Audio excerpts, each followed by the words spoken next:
atomic age was born. There is no denying that since that moment, the shadow of the atom bomb has been across all our lives. All men of goodwill earnestly hope that a realistic control of atomic weapons can and will be achieved. Meanwhile, good sense requires that all of us prepare for any eventuality. But wisdom demands, too, that we take time to understand this force. Because here, in fact, is the answer to a dream as old as man himself, a giant of limitless power at man's command. And where was it science found that giant? In the atom, a particle so infinitely small that it takes over 100 billion atoms to make up the head of a pin. Just as other millions and quadrillions of atoms are the tiny building blocks which make up everything in the world. Ships and shoes and sealing wax and cabbages and kings. Although no one has ever seen an atom, scientists have learned a great deal about how they behave, and there are widely accepted theories as to what they're like. Let's start by meeting a leading authority on the subject, Dr. Atom. Now, observing the professor himself, we can see that his structure resembles, in many ways, something almost as vast as the atom is small, the solar system.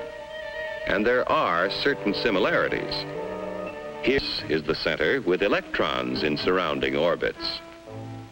But whereas the planet's movement of electrons is slightly different, there are other differences too. Hey, hold it! Thank you. Now, the solar system together is electrical. The electrons, which are negative, are attracted by the protons, which are positive, and vice versa. But here in the nucleus are other particles with no electrical charge, called neutrons. Very important characters, too, as we shall see. And equally important when it comes to atomic energy is what scientists call the atom's binding force. It's a kind of cosmic glue holding the nucleus together. This, then, is a single atom, but certainly not all atoms are alike. There are in nature more than 90 basic elements, which is science's term for families of atoms. To scientists, the atoms of the individual atom families, or elements, are identified by number. That is, the number of protons or positive charges in their nucleus. And they vary all the way from hydrogen, which has just 1 proton, to oxygen with 8 protons, to gold, he's rich with 79, finally on to the heaviest of all natural elements, uranium with 92 protons. Now, within each element, or family of atoms, there can be different members, each one having the same number of protons, but differing in the number of neutrons. The total of an atom's protons and neutrons is its atomic weight. Thus, in natural uranium, we have U-234, U-235, and U-238. These different members of the same element or atom family science calls isotopes. Some elements, tin for instance, have a great many isotopes. Others, like aluminum, are lone wolves with just 1. Now, most atoms of most elements are content with their lot in life. We speak of them as being stable, but others are busy day and night, being what science calls radioactive. Like radium, throwing off powerful rays along with some of its neutrons and protons, until it actually alters its own nuclear structure and changes to another family, and then to another, until it does become stable at last. This spontaneous changing of elements is called natural transmutation. Its discovery gave men of science an idea. If an atom could change itself, why couldn't man change an atom? Using as bullets the very particles which radium threw off, a noted British scientist bombarded nitrogen and converted it to oxygen. In terms of individual atoms, this is what happened. The radium nucleus threw off an alpha particle consisting of 2 protons and 2 neutrons. One of the protons was absorbed into the nitrogen nucleus, turning it to oxygen. This was artificial transmutation, man changing the elements. From that first experiment, others by the thousands followed as scientists devised ever more powerful particle accelerators, commonly called atom smashers, to transmute more and more kinds of atoms. All scientifically important, but hardly world-shaking.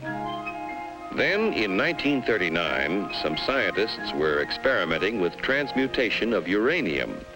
What would happen, they wondered, if they fired a neutron at a uranium nucleus, already the heaviest in nature? Why not try? So they tried. And the result?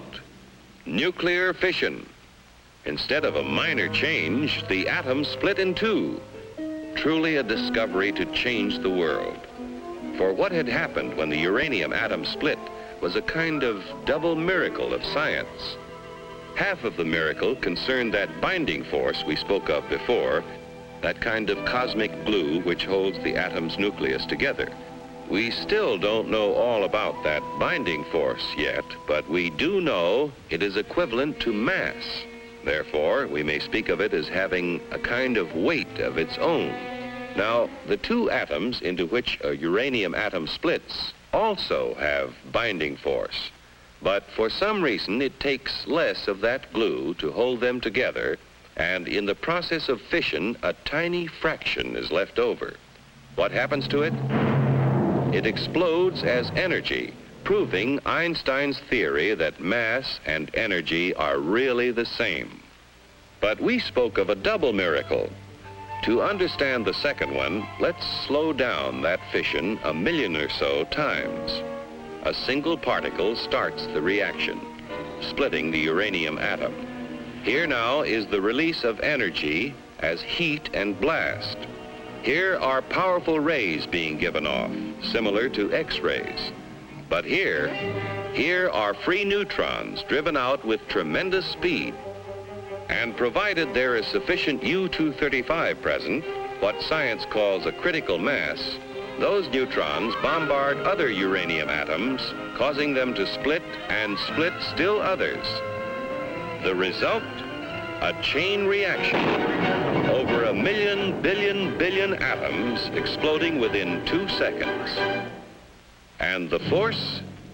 It would take Yankee Stadium full of dynamite to equal the energy released in the complete fission of an amount of U-235 the size of a baseball. With this discovery at the time the free world faced a war for survival, it was little wonder the first thought was a weapon. But how to obtain enough material for even a single bomb? Only a small fraction of natural uranium is the U-235 isotope, which will fission in a chain reaction. And to separate enough U-235 quickly enough seemed all but impossible. But the impossible became reality as industry, labor, science, and the military combined their efforts to build Oak Ridge, where enough U-235 was separated to build the first atomic bomb. At Hanford, Washington, another impossible project proved possible when a huge plant was built for the mass production of the artificial element plutonium. This process involves what may be called the furnace of atomic energy, the reactor pile. Here is a structure or pile of graphite blocks. In the reactor are placed rods of natural uranium containing both U-235 and U-238. As U-235 begins to fission, the graphite slows down the free neutrons, and some of them hit other U-235 atoms, keeping the chain reaction going. But others of those slowed down neutrons hit U-238 atoms, and here's what happens. Remember, we said that U-238 wouldn't support a chain reaction. However, it will capture neutrons from U-235 fission and start a process which converts the U-238, first to neptunium, then to plutonium, and plutonium will fission in chain reaction. Thus, the reactor itself is a source of atomic fuel. Besides producing plutonium, the nuclear reactor makes possible two very important peacetime uses of atomic energy. Remember that the chain reaction process in the reactor creates tremendous heat, which scientists have learned how to control. Thus, a reactor may be substituted in many industrial applications where heat is now provided by coal or petroleum. But such uses in the foreseeable future are limited. For one thing, a reactor pile must be shielded to protect the workers around it from dangerous radiation, and this shielding adds tremendous weight. However, an atomic energy power plant has already proved feasible. The future supplying of electric power to entire cities is far from impossible, while nuclear power in locomotives, submarines, ships, and even very large airplanes may all but revolutionize future transportation on land, sea, and air. But perhaps the most valuable byproduct of the nation's reactor piles is radioactive isotopes. Research has revealed that many elements not naturally radioactive became so when placed in a nuclear reactor. And these isotopes, working as tracers with such measuring devices as a Geiger counter, became invisible detectives, aiding the cause of science in many different fields.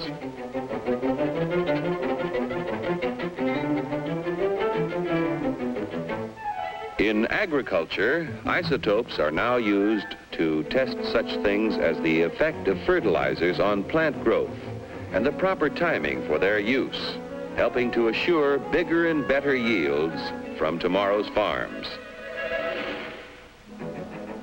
In industry, isotopes have found literally hundreds of new uses, such as the automatic thickness control of sheet aluminum, saving hundreds of man-hours of labor and assuring accuracy never before possible. In the fields of medicine and biochemistry, isotopes are performing near miracles of diagnosis and discovery. With radioactive sodium, doctors are solving more of the seeming mysteries of heart disease and circulatory disturbances. Radioactive phosphorus has been used to locate tumors in the brain and greatly simplify operations for their removal.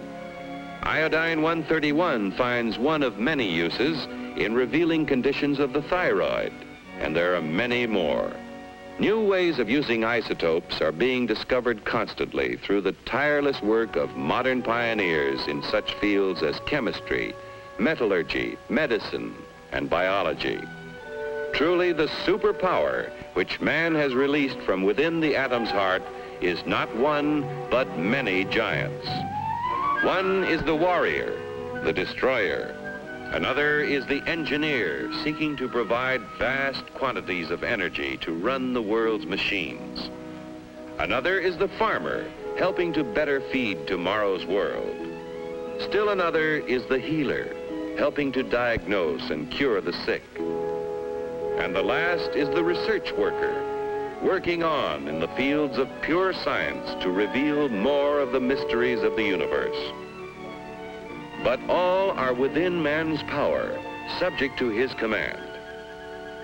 On man's wisdom, on his firmness in the use of that power, depends now the future of his children and his children's children in the new world of the atomic age.